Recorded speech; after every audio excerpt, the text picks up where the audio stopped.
Hey, and welcome back to Happy Hour. I'm DJ Kyle. Thank you so much for joining us today. We have a lot to cover in this segment. We have our title sponsor, Becki Jennings from Jennings Insurance Group here, and she always brings so much information about insurance. And if you're sitting there thinking, insurance, that's not a whole lot of information, there is some amazing stuff, and I want to talk today about all of the different scams that are going on. I know that you came prepared to tell us about so many scams about insurance. Now, I get text messages and scam calls all the time. What is it about the insurance that they're running us through these scams? Well, part of the problem is a lot of the scams are really geared toward our senior population. And that is very alarming. I've watched this go on now for a number of years, and it just has escalated to a ridiculous number of scams. Angry. And they're smart. Yeah. You know, they spoof numbers that you think it's your, somebody down the road from you. Oh, no, it's not. So you really have to be careful about who it is you're answering the phone for, because the minute you answer the phone, now they've got you and they say one thing that makes you go, oh, maybe this is legit. Yeah, maybe it's real. So that's really the concern with that. I was kind of looking up some numbers just to talk about this today. This scams cost Medicare and Social Security a lot of money. And there are phone numbers that you can call for Medicare and Social Security to report fraud, waste, and abuse. It's very important that as consumers, if you feel like you have been taken advantage of or part of a scam, please report it. Yeah. But you got to make sure you're reporting it to the right place. And so that's important as well. So Medicare in 2022, the scams that they found were happening cost Medicare $8.8 billion, almost $1 trillion in scams.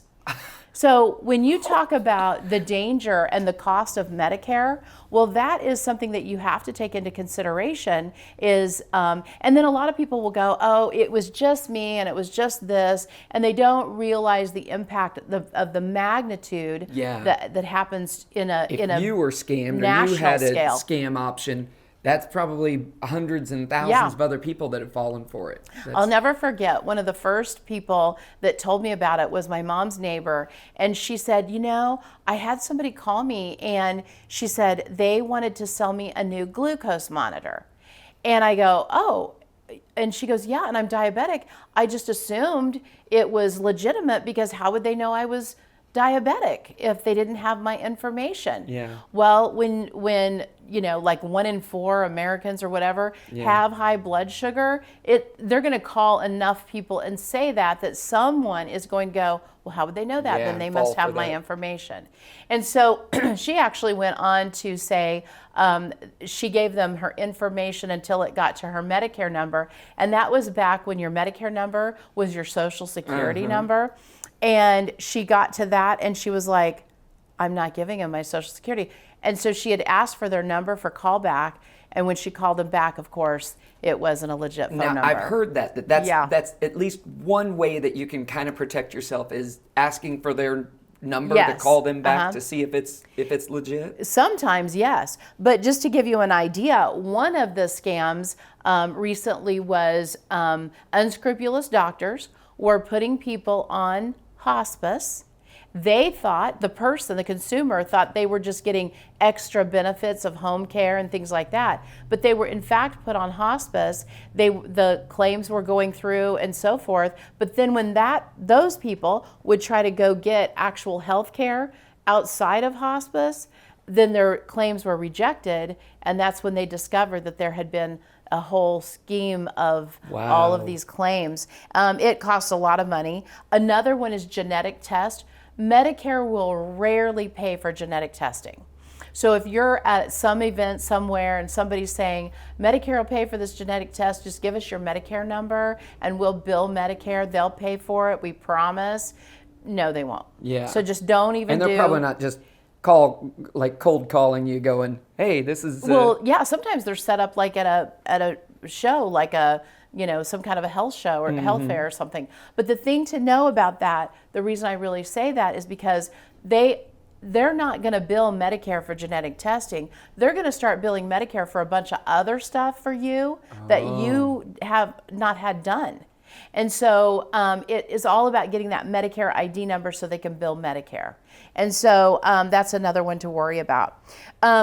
If someone calls you to offer you medical equipment, let's say you've recently had a knee replacement, or you have knee problems, or you're in the physical, whatever it happens to be, and you give your Medicare number and they send you some cheap knee brace. This was happening like crazy here a couple of years ago. It still is going on. But they'll send you some cheap knee brace, but they'll bill Medicare for some very expensive knee brace. Oh, wow. And now you're stuck with this cheap knee brace. And that one actually cost Medicare, with that one that they found out about and investigated, it was $2.1 billion that it cost Medicare. So these scams are costing our tax dollars, the money you're paying in to make sure that you have health care coverage when you're retired and in your golden years, right? Yeah. That's what's happening to it, is these scammers and con artists. What are some other ways that we could protect ourselves from these scams? So there's a few things. Nobody's going to call you and ask this information unless you know they're going to call you. Medicare, Social Security, they're not going to call you and ask you. Social Security is not calling you. They're not. So if someone calls and says, I need your Social Security number, this is Social Security, it's not them. Or Medicare. Guess what? Medicare and Social Security already know your number. Yeah. So they don't need to ask. They don't need to call you. And so that's one thing. The other thing that can be done is watch what you're getting in the mail. One of the big things that I see people get in trouble with is they'll fill out forms in the mail and not realize what they're filling out. And so some of the things you get in the mail are legit. So if it is from the government, like if it's at a .gov website, .gov websites generally are fine, but you might get something that says, hey, get your extra benefits, find out about these changes. Those are actually solicitations, not necessarily scams, but just be aware that those are solicitations. They look very official a lot of times. So you might be switching up, different companies or whatever just by filling out this information. You're at the very least giving them permission to call you. Yeah. That's not bad. You may want to shop your plan. You may want someone to call you. If that's the case, go ahead. But read the fine print. It may look like it's from the government, but it'll say this is a solicitation. Yeah. So be aware of that. There are forms that the government will send you that are legit, that might be trying to see if you qualify for extra help on prescriptions. Okay. That comes from Social Security. It's called Extra Help. It's a very specific form. Do you have to fill that form out? No. You can go online and fill it out directly online through the Social Security website. You can talk to your insurance agent. We help people with that on a regular basis. So there's a lot of ways to avoid scams as much as possible. Yeah. And one of these days when I come on, I would love to talk about the unsolicited calls. That's another problem. Yeah. Oh, until next time, right? Yes, that's right. So yeah, if you are looking for information about any kind of insurance, it is Jennings Insurance Group. And Becki Jennings, thank you so much for coming in today. It is always a pleasure chatting with you, and you always bring us so much knowledge about the topic. So I appreciate, and I look forward to the next time we have you on. Awesome. Until then, we have more Happy Hour coming up. Stay right there.